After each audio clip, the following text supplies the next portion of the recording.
السلام علیکم مزید طلباء، آج ہم 9th کلاس کا سبق نمبر 7 پڑھیں گے، جس کا عنوان ہے آرام و سکون۔ یہ پروفیسر امتیاز علی تاج صاحب کا لکھا ہوا ڈرامہ ہے۔ تو چلیں ہم چلتے ہیں پہلے اسکرین کی جانب، تاکہ اسکرین پہ جا کر آپ کو یہ ڈرامہ میں پڑھ کے سناؤں۔ چلتے ہیں اسکرین کی جانب۔ سید امتیاز علی تاج سن 1900 میں پیدا ہوئے اور 1970 میں ان کا انتقال ہوا۔ سید امتیاز علی تاج لاہور میں پیدا ہوئے۔ ان کے والد مولوی ممتاز علی کو شمس العلماء کا خطاب ملا۔ امتیاز علی تاج نے سینٹرل ماڈل اسکول لاہور اور گورنمنٹ کالج لاہور سے تعلیم حاصل کی۔ اپنے زمانہ طالب علمی میں منفرد انگریزی ڈراموں کے تراجم کر کے اسٹیج پر پیش کیے۔ 1932 میں مشہور زمانہ ڈرامہ انارکلی لکھا۔ ان کے مزاحیہ اسکیچ چچا چھکن کے نام سے شائع ہوئے اور بہت مقبول ہوئے۔ رسالہ تہذیب نسواں اور پھول کے مدیر رہے۔ ریڈیو پروگرام پاکستان ہمارا ہے شروع کیا اور ریڈیو کے لیے درجنوں ڈرامے اور فیچر لکھے۔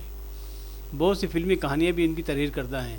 وہ مجلس ترقی ادب لاہور کے سیکریٹری بھی رہے۔ اپریل 1970 میں ان کو نامعلوم شخص نے قتل کر دیا۔ امتیاز علی تاج کے ڈراموں میں تمام لسانی خوبیاں موجود ہیں۔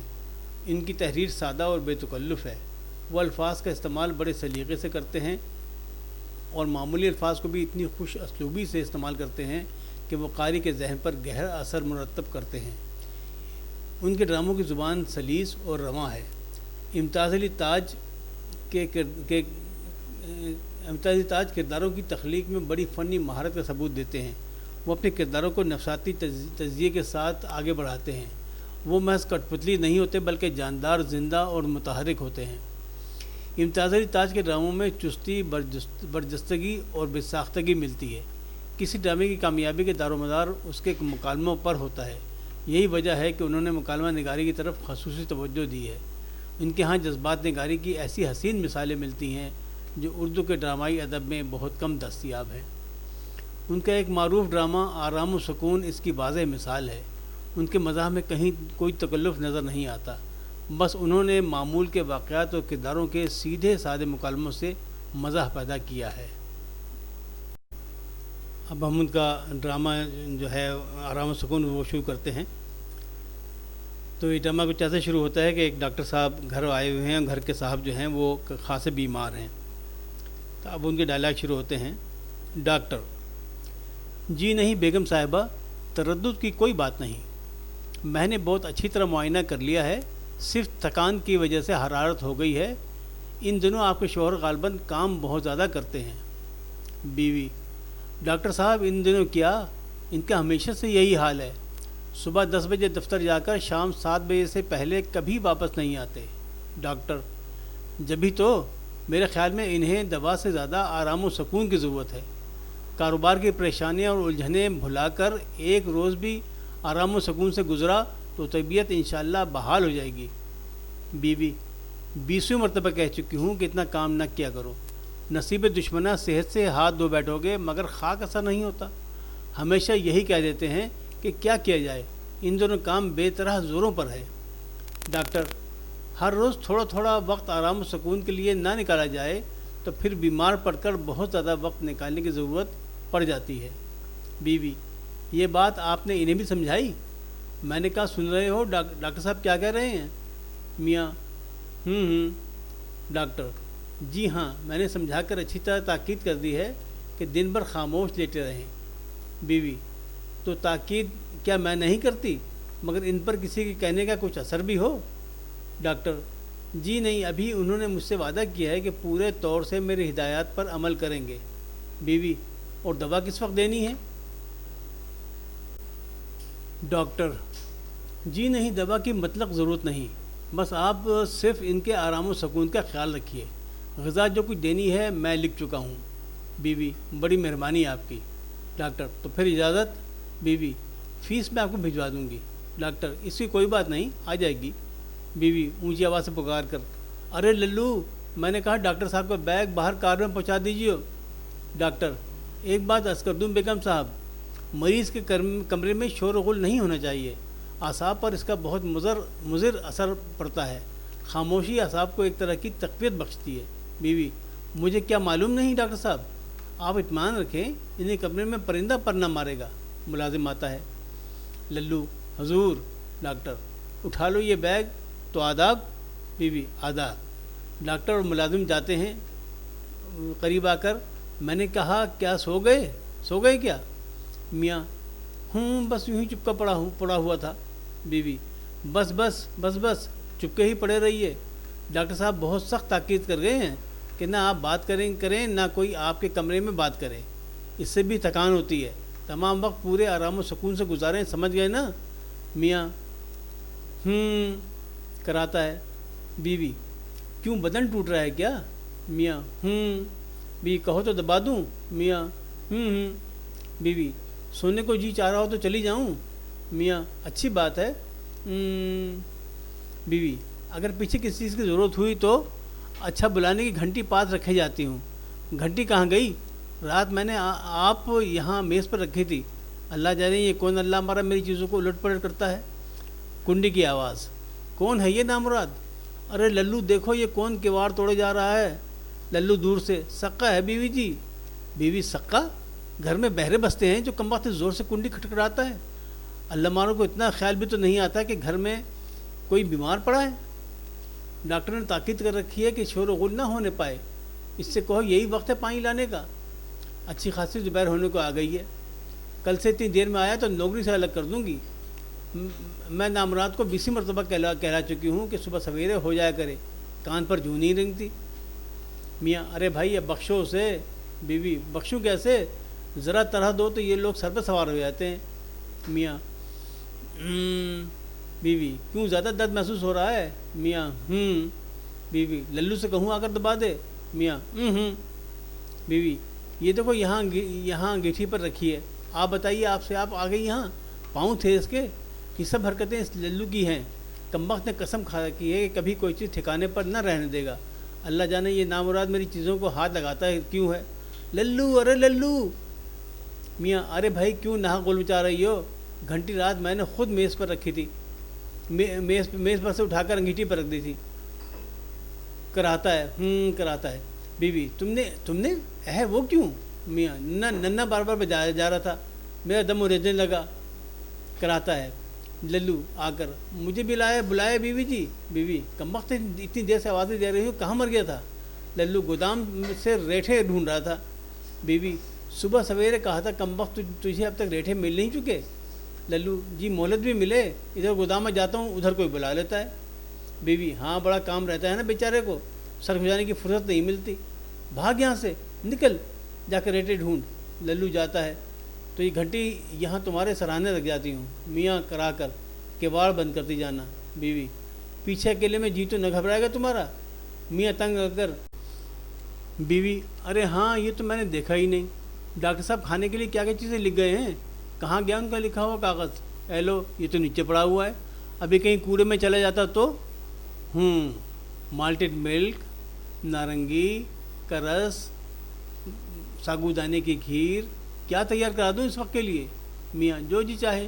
بیوی: اس میں میرے جی چاہنے کا کیا سوال، کھانا آپ کو ہے یا مجھے؟ میاں: ساگودانہ بنا دینا تھوڑا سا۔ بیوی: بس اس سے کیا بنے گا، یخنی پی لیتے تھوڑی سی، چوزے کی یخنی بنوا دیتی ہوں، مقوی چیز ہے۔ میاں: بنوا دو۔ بیوی 2 قدم چلتی ہے: مگر میں نے کہا دیر لگ جائے گی یخنی کی تیاری میں، چوزہ بازار سے منگوانا ہوگا، اس للو کو تو جانتے ہو، بازار جاتا ہے تو وہیں کا ہو رہتا ہے۔ میاں: بیوی: تو پھر یوں کرتی ہوں، صحن میں بچہ پٹ پٹ گاڑی چلانے لگتا ہے۔ میاں: ارے بھائی اب یہ کیا کھٹپٹ شروع ہو گئی؟ بیوی: ننا ہے آپ کا، عید کے روز میلے سے یہ کھلونا گاڑی لے آیا تھا، نہ اس کمبخت کا دل اس سے بھرتا ہے نہ وہ کمبخت ٹوٹتی ہے۔ ارے میں نے کہا ننے، نہیں مانے گا نامراد، چھوڑ اس اپنی پٹ پٹ کو، جب دیکھو لیے پھر رہا ہے، صاحبزادے کا دل کسی طرح پر ہونے ہی میں نہیں آتا، چولہے میں جھونک دوں گی اس کمبخت کو، اتنا خیال بھی نہیں آتا ابا بیمار پڑے ہیں، شور و غل سے ان کی طبیعت گھبراتی ہے۔ میاں کراتا ہے۔ بیوی: کم نہیں ہوا درد؟ میاں: بیوی: تو میں کہہ رہی تھی کھانے کا پوچھ رہی تھی، تو میں کیا کہہ رہی تھی؟ کھانے کا پوچھ رہی تھی۔ پھر ننے کی پٹ پٹ کی آواز، پھر وہی نہیں مانے گا نامراد، ٹھہر تو جا، غصے میں جاتی ہے، میاں کراتا ہے، دور سے بیوی کی آواز آ رہی ہے، چھوڑ اپنی یہ پٹ پٹ، بچہ رونے لگتا ہے، چپ نامراد، اتنا خیال نہیں، ابا بیمار پڑے ہیں، ڈاکٹر نے کہا ہے شور و غل نہ ہو، انہیں تکلیف ہوگی، چپ، خبردار جو آواز نکالی گلا گھونٹ ڈالوں گی۔ بچہ رونا بند کرنے کی ناکام کوشش کرتا ہے، کمبخت کا جو کھیل ہے ایسے ہی بے ڈنگا ہے، چل ادھر، نہیں چپ ہوگا تو، نہیں چپ ہوگا تو، کھینچتی ہوئی لے جاتی ہے۔ میاں ہنگامے سے زچ ہو کر کراہے جا رہا ہے، بیوی کی آواز غالب ہوتے ہی کمرے میں جھاڑو پھیرنے کی آواز آنے لگتی ہے۔ میاں چونک کر، ارے بھائی یہ گرد کہاں سے آنے لگی، لا حول ولا قوت، ارے یہ کیا ہو رہا ہے۔ ملازم، جھاڑو دے رہا ہوں میاں۔ میاں، کمبخت دفع ہو یہاں سے۔ ملازم، بی بی جی۔ میاں، بی بی جی کا بچہ نکل یہاں سے، کہہ دے ان سے۔ ملازم جاتا ہے، کیواڑ بند کر کے جا۔ میاں کرا کر چپ ہو جاتا ہے، ٹیلی فون کی گھنٹی بجتی ہے اور بجتی رہتی ہے۔ ارے بھائی کہاں گئیں، ارے کوئی ٹیلی فون سننے تو آؤ۔ لا حول ولا قوت، خود اٹھتا ہے، ہیلو، میں اشفاق بول رہا ہوں۔ بیگم اشفاق کسی کام میں مصروف ہیں، اس وقت کمرے میں نہیں ہیں جی، یہاں کوئی ایسا نہیں جو انہیں بلا لائے، میں علیل ہوں۔ کیا فرمایا آپ نے؟ آواز دینے کے لیے ضروری نہیں کہ گلا بھی خراب ہو، آپ پھر کسی وقت فون کر لیجیے گا۔ میں نے عرض کیا نا، چونکہ میں بیمار ہوں کمرے سے باہر نہیں جا سکتا۔ زور سے فون بند کرتا ہے، بد تہذیب، گستاخ کہیں کی۔ بیوی، مجھے بلایا تھا ہے تم اٹھے کیوں؟ میاں، اتنی آوازیں دی، کوئی سنے بھی؟ بیوی، توبہ توبہ، لیٹو، میں ذرا گودام میں چلی گئی تھی، للو کو ریٹھے نکال کے دے رہی تھی، بھلا کیوں بلایا کیوں تھا؟ ہمسائے کے ہاں گانے شروع ہوتا ہے۔ میاں، فون تھا تمہارا۔ بیوی، کس نے کیا تھا؟ میاں، ہوگا کوئی، اب مجھے کیا پتہ۔ بیوی، جب اٹھی گئے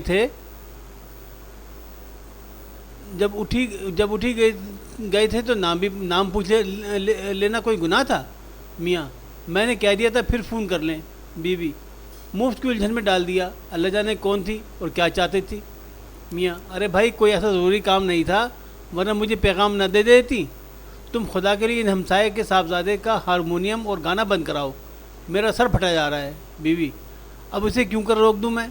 میاں، بابا ایک دفعہ لکھ کر بھیج دو، میں بیمار ہوں، ڈاکٹر نے کہا ہے میرے لیے آرام و سکون کی ضرورت ہے۔ ایک روز ان صاحبزادے نے نغمہ سرای نہ فرمائی تو دنیا کسی بڑی نعمت سے محروم نہ ہو جائے گی۔ بیوی، کہے تو دیتی ہوں مگر کہیں چڑھ نہ جائیں۔ میاں، مناسب الفاظ میں لکھو نا۔ بے سر گانے کا شور جاری ہے، میاں کرا رہا ہے، یکلخت بچے کے رونے کی آواز۔ بیوی، ارے کیا ہو گیا ننے؟ بچہ زور سے گر پڑا، خون نکل آیا۔ بیوی زور سے، خط لکھ رہی ہوں، ابھی آئی، چپ ہو جا۔ میاں کراتے ہوئے، یک نہ شد دو شد۔